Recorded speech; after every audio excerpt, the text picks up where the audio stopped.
በዓለም ዙሪያ የምትገኙ ሙስሊም ወገኖቻችን ባለፈው 6 ጥያቄዎችን አቅርቤ ምንም ምላሽ ስላልተሰጠኝ በጣም አዝኛለሁ። ዛሬ 7 ጥያቄዎችን አቀርባለሁ።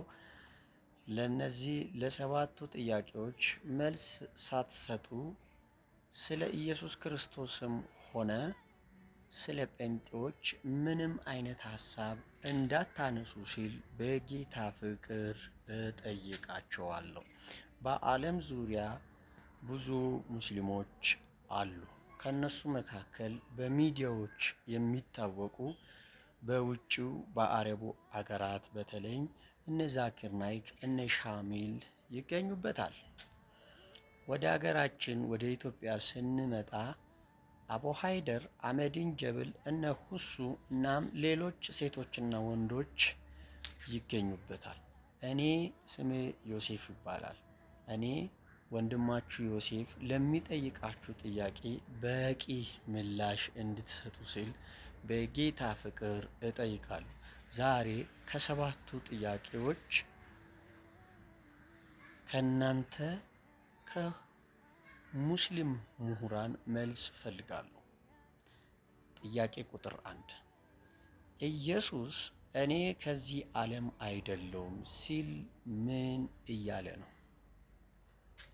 ዮሐንስ ወንጌል መጽሐፍ ምዕራፍ 8 ከቁጥር 23። ሁለተኛ ጥያቄ ኢየሱስ ከእግዚአብሔር ወጥቼ ወደ ዓለም መጥቻለሁ ሲል ምን እያለ ነው? ዮሐንስ ወንጌል 16 ምዕራፍ 16 ከቁጥር 27 እስከ 28 የምታገኙ ይሆናል።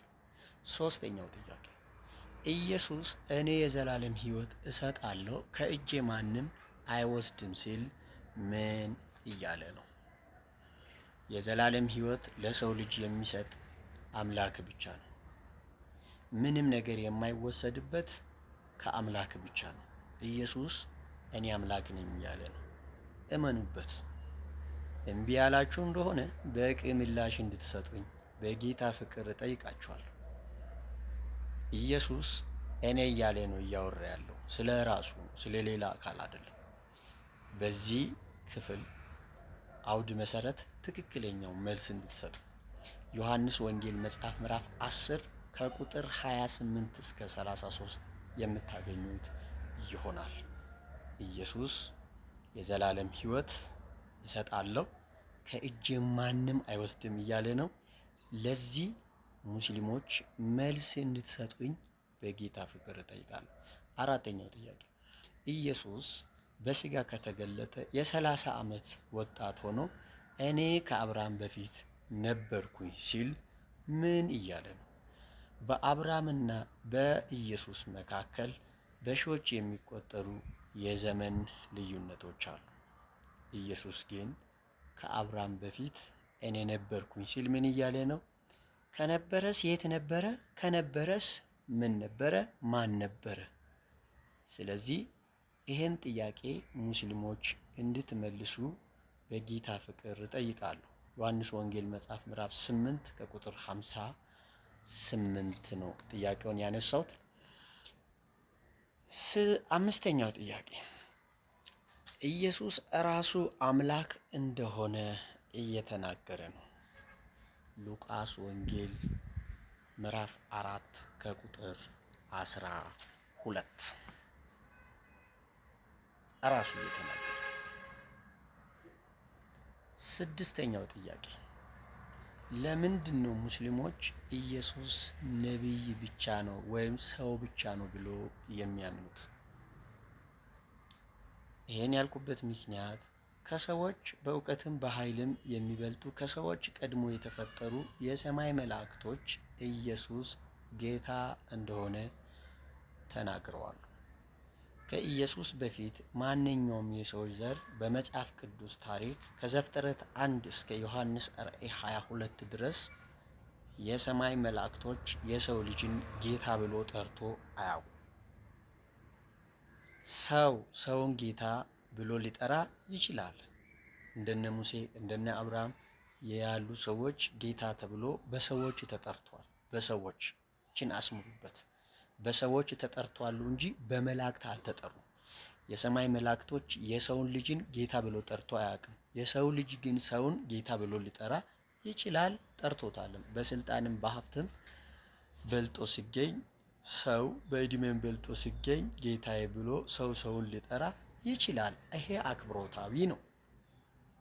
ግን በመጽሐፍ ቅዱስ ታሪክ ከዘፍጥረት 1 እስከ ዮሐንስ ራእይ 22 ድረስ ቅዱሳን የሰማይ መላእክቶች የሰውን ልጅን ጌታ ብሎ ጠርቶ አያውቁም። ኢየሱስ ክርስቶስን ግን ጌታ ሲሉ ከእነሱም በላይ አምላካቸው ፈጣሪያቸው መሆኑን ሊያሳዩ ሲፈልጉ ኢየሱስ ክርስቶስ ልክ እንደተወለደ ጌታ ብሎ ጠሩ። እዚች ጋር አንድ ነገር ልብ እንድትሉ የሚፈልገው ነገር ሰዎች በሀብት በስልጣን ቀድሞ በእድሜ ሲገኙ ብዙ በሰው ዘንድ አክብሮት የሚያሰጡ ስራዎችን ሲሰሩ ነው ሰው ጌታ ብሎ የሚጠራው። ኢየሱስ ክርስቶስ ግን ልክ እንደተወለደ ነው፣ እንደተገለጠ ነው የሰማይ መላእክቶች ጌታ ብሎ የጠሩት። ሙስሊሞች ወይ እመኑበት ወይ ደግሞ መልስ እንድትሰጡኝ እጠይቃችኋለሁ። ለዚህ መልስ ካልሰጣችሁ ወይ እየዋሻችሁ ነው ወይ ደግሞ ማመን አትፈልጉ ወይ ደግሞ ስለ መጽሐፍ ቅዱስ ፈጽሞ አታውቁ። ስለዚህ መልስ እንድትሰጡኝ ፈልጋለሁ። ጥያቄውን ያነሳሁት ሉቃስ ወንጌል መጽሐፍ ምዕራፍ 2 ከቁጥር 12 ላይ ያለ ሐሳብ አንስቼ ነው። ሰባተኛው ጥያቄ ጋር ደርሰናል። ሰባተኛው ጥያቄ ከኢየሱስ ክርስቶስ በፊት 700 እስከ 600 ዓመት በፊት የነበረው ነቢዩ ኢሳይያስ ስለ ኢየሱስ ክርስቶስ ሲናገር ኢየሱስ አምላክ እንደሆነ ተናገረ። ከ600 እስከ 700 ዓመት በፊት ነው ነቢዩ ኢሳይያስ ያገለገለው። ኢየሱስ ክርስቶስ የሩቁን አቅርቦለት ኢየሱስ ማንነቱን ለሱ በገለጠለት መሰረት ነቢዩ ኢሳይያስ ኢየሱስ አምላክ እንደሆነ እየተናገረ ነው። ለዚህ መልስ እንድትሰጡ እንፈልጋለሁ። እነዚህ ሰባቱ ጥያቄዎች በሶስት ዋና ዋና ርዕስ ካስቀመጣችሁ ኢየሱስ ራሱ የተናገረበትን አንደኛ ከራሱ አንደበት ከዮሐንስ ወንጌል ላይ ትኩረት አድርጌ ነው ያነሳሁት። ብዙ ሙስሊሞችም ሲጠይቁ ከዮሐንስ ወንጌል ስለሆነ ጥያቄዎችን የሚያመጡት፣ እኔም ጥያቄዎችን ከዮሐንስ ወንጌል ነው ያመጣሁት። አንደኛው ኢየሱስ ራሱ የተናገረበት ነው።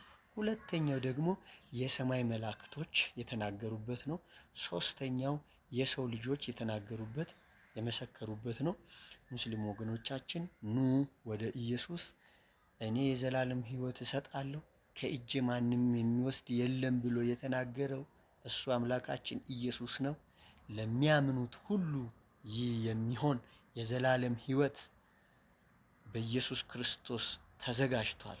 ስለዚህ ኑ ወደ ኢየሱስ። አማኝ የሆናችሁ ለብዙ ሰዎች ሼር፣ ኮፒ ሊንክ፣ ሪፖስት አድርጉ። በሌላ ቪዲዮ እስክንገናኝ ድረስ የጌታ ጸጋ ሰላም ይብዛላችሁ።